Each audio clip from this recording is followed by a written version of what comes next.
IPL-ൽ ഏറ്റവും അധികം ആരാധകർ ഏത് ടീമിനാണ്? ടൂർണമെന്റിന്റെ ചരിത്രത്തിൽ ഏറ്റവും അധികം കിരീടം നേടിയ മഹേന്ദ്ര സിംഗ് ധോണിയുടെ ചെന്നൈ അല്ലെങ്കിൽ രോഹിത് ശർമ്മയുടെ മുംബൈ ഇന്ത്യൻസ് എന്നാകും വലിയൊരു വിഭാഗം ആരാധകരുടെയും ഉത്തരം. പുതുതലമുറ കൈയാളുന്ന ഇൻസ്റ്റാഗ്രാമിൽ പക്ഷേ ടീമുകളെ പിന്തുണയ്ക്കുന്നവരുടെ കണക്കിൽ രണ്ട് വമ്പൻ ടീമുകൾക്കും റോയൽ ചലഞ്ചേഴ്സ് ബംഗളൂരുവിന് പിന്നിലാണ് സ്ഥാനം. 17 സീസണുകളിൽ ഒരിക്കൽ പോലും കിരീടം നേടാത്ത RCBയോട് എന്താണ് ആരാധകർക്ക് ഇത്ര സ്നേഹം എന്ന ചോദ്യത്തിന് ഉത്തരമില്ല. ഇത്തവണ പക്ഷേ വെറും ആരാധക പിന്തുണ മാത്രമല്ല, വമ്പൻ താരങ്ങളുമായി മിന്നും പ്രകടനവുമായി തന്നെയാണ് RCB കളത്തിലുള്ളത്.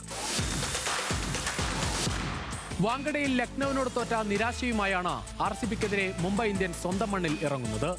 ആദ്യ 2 മത്സരവും തോറ്റു തുടങ്ങിയ മുംബൈക്ക് ഇനിയും തോൽവി ഏറ്റുവാങ്ങാനാകില്ല.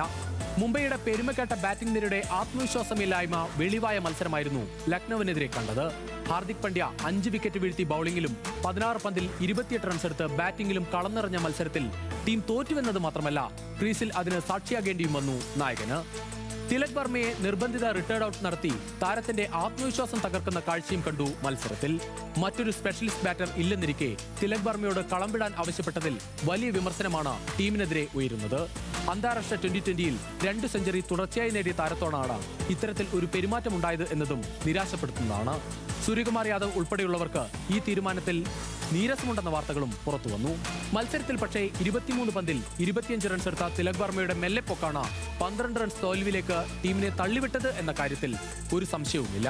ഇനി ബൌളർമാരിലേക്ക് വന്നാൽ, ഈ IPL-ൽ കളത്തിലിറങ്ങിയ 3-ാം മത്സരത്തിലും വിക്കറ്റ് വീഴ്ത്തിയ മലയാളി താരം വിഘ്നേഷും അവസരം പ്രതീക്ഷിക്കുകയാണ്. ഇതുവരെ 5 വിക്കറ്റാണ് മലയാളി താരം നേടിയിട്ടുള്ളത്. പരിക്ക് കാരണം ലക്നൌവിനെതിരെ പുറത്തിരുന്ന മുൻ നായകൻ രോഹിത് ശർമ്മ ഇന്ന് കളിച്ചേക്കും എന്ന വാർത്തയുമുണ്ട്. ആദ്യ 3 മത്സരത്തിൽ 2 കളിയിലും രോഹിത് കളിച്ചത് ഇമ്പാക്ട് പ്ലെയറായാണ്. ഇനി RCB നിരയിലേക്ക് വന്നാൽ, ഗുജറാത്തിനോട് സ്വന്തം മണ്ണിൽ തോൽവി ഏറ്റുവാങ്ങിയ നിരാശയുമായാണ് RCB 4-ാം മത്സരത്തിന് ഒരുങ്ങുന്നത്. വമ്പനടിക്കാർ നിരന്നു നിൽക്കുന്നുണ്ടെങ്കിലും താരങ്ങൾ ഫോമിലേക്ക് ഉയരാത്തതാണ് കഴിഞ്ഞ മത്സരത്തിൽ ടീമിന് തിരിച്ചടിയായത്. 8 സ്പെഷ്യലിസ്റ്റ് ബാറ്റർമാരെങ്കിലും ഇറക്കാവുന്ന RCB ബൌളിംഗ് നിരയും ശക്തരാണ്. ഇനി മുംബൈയും RCBയും തമ്മിലുള്ള നേർക്കുനേർപ്പോരിന്റെ കണക്ക് പരിശോധിച്ചാൽ മുംബൈക്കാണ് മുൻതൂക്കം. നമുക്ക് കാണാം, ആകെ കളിച്ച 33 മത്സരങ്ങളിൽ മുംബൈ 19 മത്സരങ്ങളിലും RCB 14 മത്സരങ്ങളിലും ജയിച്ചു.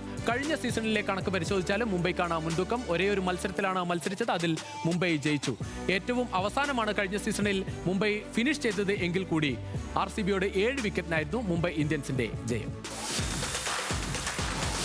മുംബൈ വാങ്കഡെ ഇന്ത്യൻ ക്രിക്കറ്റ് ആരാധകർക്ക് എന്നും ഓർമ്മിക്കാവുന്ന നിമിഷം സമ്മാനിച്ച മൈതാനമാണ്. ഇന്ത്യൻ ക്രിക്കറ്റ് ആവേശത്തിന്റെ തലസ്ഥാനത്തേക്ക് വിരാട് കോഹ്ലിയും കൂട്ടുകാരും ഒരിക്കൽ കൂടി എത്തുകയാണ്. ആരാധകരും ആവേശത്തിൽ. 2 ടീമിനും വിജയവഴിയിൽ തിരിച്ചെത്തണം. ഇനി സൂപ്പർ പോരാട്ടത്തിലേക്ക്.